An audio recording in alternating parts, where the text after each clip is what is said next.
I know this sounds impossible, but something was running beside our car. Not bend west, not crossing the road, not appearing in the distance. It was right there, keeping up with us on the empty highway, even though we were going over 110 kilometers per hour. Before you think I'm exaggerating or confusing what I saw, trust me, I wish I was wrong. I wish this was just a trick of the light, but it wasn't. And since you're already here, listening to what really happened, don't forget to subscribe to the channel, because trust me, you don't want to miss what came after this night. It happened about 7 months ago. My sister, Emily, and I had taken a last-minute trip to pick up some documents for our mom. It wasn't supposed to be anything dramatic, just a long drive. A quick pickup, and the same long drive back home. Simple, ordinary, safe. We left the town around 11:20 p.m. That was our first mistake driving that highway at night. The second mistake was thinking we were completely alone out there. The third mistake, well, you'll hear it soon enough. The sky that night was unusually clear. The moon was bright, round, glowing white against the black horizon. Our headlights stretched across the empty asphalt, and the painted lines on the road looked like they disappeared into darkness. The highway had always made me uneasy at night, but I kept that to myself. The silence, the endless road, the feeling that the world shrinks to just the area your headlights allow you to see. It messes with your mind. The darkness feels alive, like it's breathing slowly, just beyond your field of vision. Emily was in the passenger seat, scrolling through her phone. She hummed along to a song once in a while, reminding me she was still awake. Everything was fine. Everything was normal, until it wasn't. Around midnight, the radios started acting up. Static, sharp bursts of noise, a faint buzzing sound that reminded me of interference. Almost like someone whispering through the speaker. I reached for the dial, thinking it was just a weak signal. But Emily grabbed my arm. "Wait," she whispered. "Do you hear that?" At first, I thought she meant the static. Then I heard it, a rhythmic sound. Steady, fast, like footsteps, but heavier, almost like something hitting the asphalt repeatedly. I frowned. "That's probably the road," I said. "The tires know," she cut in. "Listen." And then I realized she was right. The sound wasn't coming from inside the car. It was coming from outside.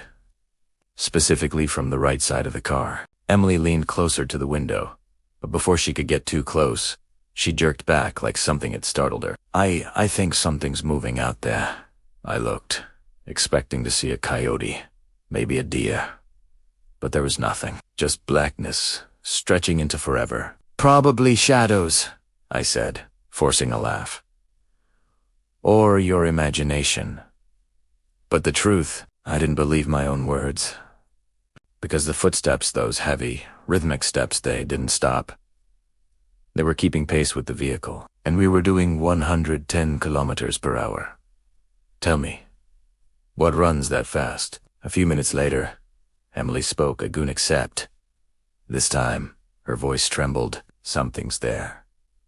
I didn't want to look, but I did. For a split second, as the headlights curved slightly on the road, I saw it. A long, narrow shadow rushing beside us. It wasn't shaped like an animal.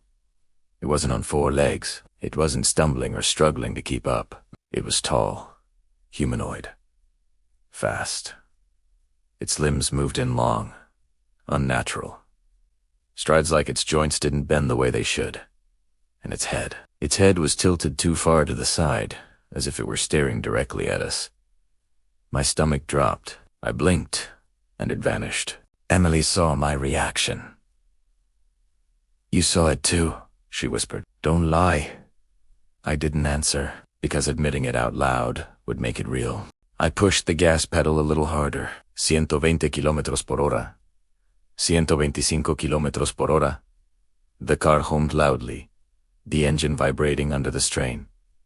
Trees blurred past us. The moonlight smeared across the windshield like silver paint, and then thud. Something hit the side of the car. Emily screamed. I almost lost control of the wheel. It wasn't a small impact. It was like something slapped the metal with full force. I jerked the car away from the shoulder, gripping the wheel tightly. What was that?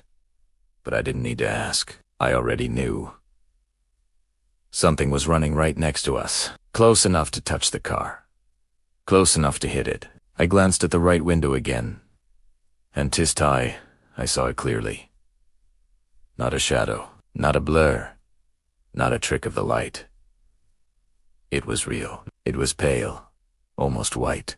Its skin looked stretched over its bones like thin, wet paper. Its arms were too long, reaching nearly to its knees. And its face, God. Its face, its mouth hung open in a wide, unnatural grin. No lips, just exposed gums and teeth that looked too long and too many. Its eyes glowed faintly, reflecting our headlights. And the worst part?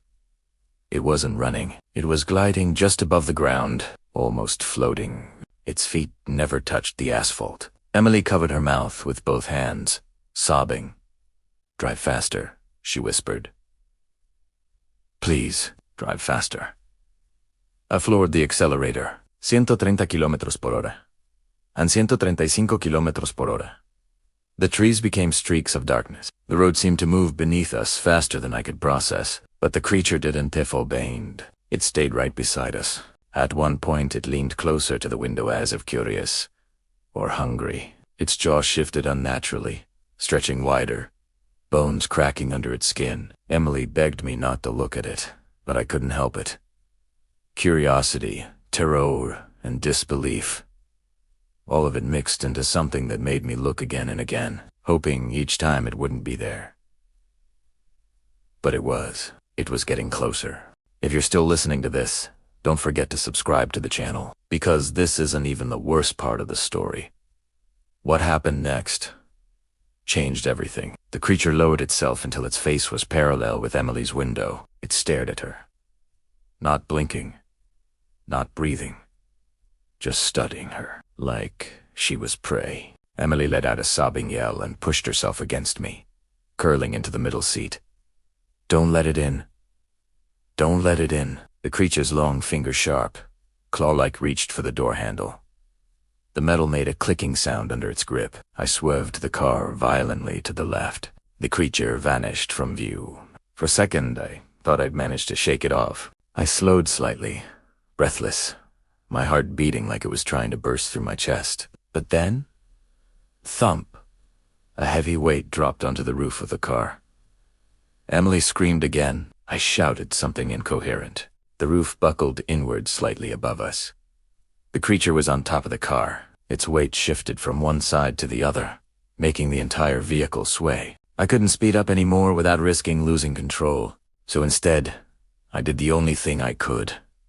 I deliberately swerved left and right, trying to throw it off. The creature's claws scraped against the metal, making a screeching sound that pierced through the car like needles in my ears. I felt something slam on the windshield from above a hand. Maybe a pale, bony hand with long, sharp fingers that tapped against the glass like it was checking its strength. Tap, tap, tap.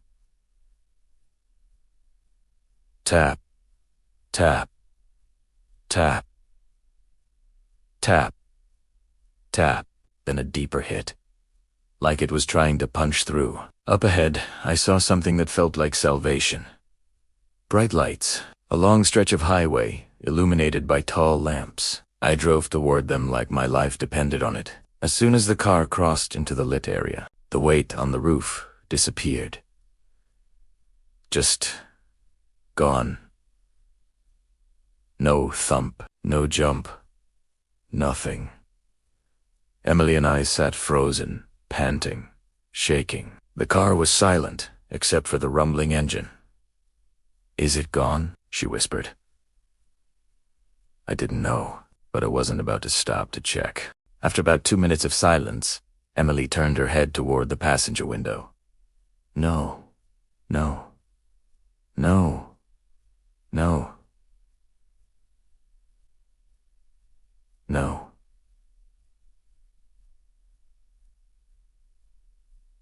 No. Primera. Look. Look there, standing at the edge of the trees, was the creature. Still, watching.